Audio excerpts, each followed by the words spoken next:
Result season full swing में है दोस्तों। इस हफ्ते कुछ बड़ी कंपनीज ने अपने Q2 के नंबर्स डिक्लेयर किए हैं। चलिए देखते हैं किसने इंप्रेस किया और किसने डिसअपॉइंट किया। शुरुआत करते हैं आईटी की किंग TCS के साथ। YOY बेसिस पे सेल्स 2% और प्रॉफिट 9% से बढ़े हैं। QOQ में प्रॉफिट में हल्का प्रेशर रहा है, 5% डाउन था। कंपनी ने 11 रुपए पर शेयर का डिविडेंड भी अनाउंस किया है। ओवरऑल स्टेबल परफॉर्मेंस जैसा आईटी सेक्टर में चल रहा है उसके अकॉर्डिंग। टाटा एलेक्सी का भी रिजल्ट आया है। टाटा एलेक्सी का रिजल्ट मिक्स रहा। YOY में सेल्स 3.8% और प्रॉफिट 32% डाउन रहा, पर QOQ बेसिस पे थोड़ा रिकवरी हुई है, प्रॉफिट 7% ऊपर है। Demand slow down, margin pressure clearly visible हैं, लेकिन अगर नेक्स्ट क्वार्टर में रिकवरी सस्टेन होती है तो ये स्टॉक फिर से मोमेंटम ले सकता है।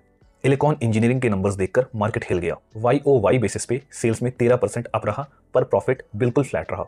QOQ में प्रॉफिट आधा हो गया, 175 करोड़ से गिर के सीधा 87 करोड़। इसी वजह से उस दिन स्टॉक 8% गिरा था। कंपनी ने 50 पैसे का इंटरिम डिविडेंड भी डिक्लेयर किया है, मतलब 557 रुपए के शेयर पे 50 पैसे का डिविडेंड। जब सेल्स और प्रॉफिट दोनों ही गिर रहे हैं तो ऐसे में 50 पैसे का भी डिविडेंड देकर किसी का क्या ही भला हो जाएगा। Disappointed result. इंडो सोलर वारी ग्रुप की कंपनी और इस हफ्ते का सबसे बड़ा सरप्राइज। YOY बेसिस पे सेल्स 621% और प्रॉफिट में 411% की जंप हुई है। QOQ में प्रॉफिट 60% डाउन दिखा, पर उसकी वजह थी टैक्स एडजस्टमेंट। वारी के एक्वायर करने के बाद कंपनी का टर्न अराउंड कमाल का रहा है।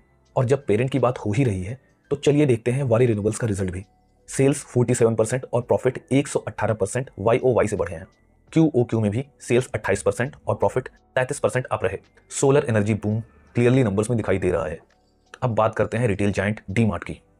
सेल्स 15% YOY बढ़ी है, प्रॉफिट सिर्फ 4% इंक्रीज हुआ है। QOQ में प्रॉफिट 11% गिर गया। कंपटीशन क्विक कॉमर्स से बढ़ गया है। बिग बास्केट, ब्लिंकिट, ज़ेप्टो जैसी कंपनीज ने बहुत ज़्यादा प्रेशर ला दिया है। ऑल्दो रिजल्ट डिसेंट है, लेकिन ग्रोथ प्रेशर क्लियरली विजिबल है। तो दोस्तों ये थे इस हफ्ते के टॉप रिजल्ट के हाइलाइट्स। आपको सबसे इंप्रेसिव रिजल्ट किस कंपनी का लगा हमें ज़रूर बताइएगा। कमेंट जरूर करें और सब्सक्राइब करें शम्स एंड शेयर्स पर daily stock news and updates के लिए। Thank you.